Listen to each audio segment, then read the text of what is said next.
Et si la lumière ne servait pas seulement à éclairer, mais aussi à influencer certains mécanismes de nos cellules? C'est précisément ce que cherche à comprendre la photobiomodulation. La photobiomodulation désigne l'utilisation de lumière spécifique, le plus souvent rouge ou proche infrarouge, à faible intensité, pour produire des effets biologiques mesurables. Il ne s'agit ni de chaleur importante, ni de rayonnement ionisant. Nous parlons ici d'une interaction lumineuse douce, mais potentiellement active sur le plan cellulaire. Le mécanisme le plus souvent évoqué dans la littérature concerne la mitochondrie, cette petite structure que l'on décrit souvent comme la centrale énergétique de la cellule.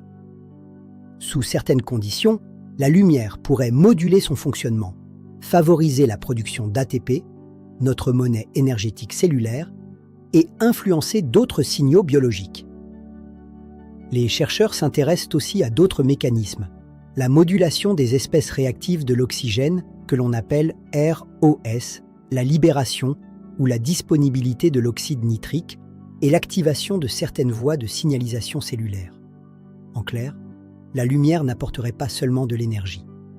Elle pourrait aussi influencer la manière dont certaines cellules communiquent, s'adaptent et répondent au stress.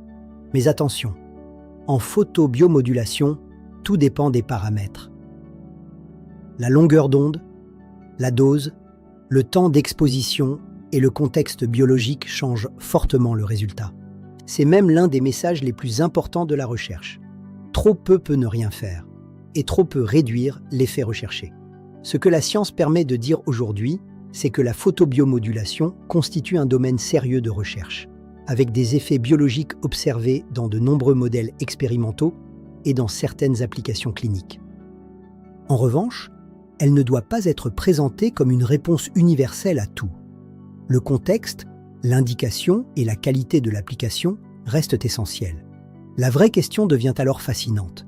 Si la lumière peut influencer certaines fonctions cellulaires, peut-on utiliser ce principe d'une manière encore plus simple, plus ciblée ou plus élégante? C'est ce que nous explorerons dans la prochaine chronique de la médecine régénérative. Chez Néovital, nous ne vous demandons pas de croire. Nous vous invitons à explorer.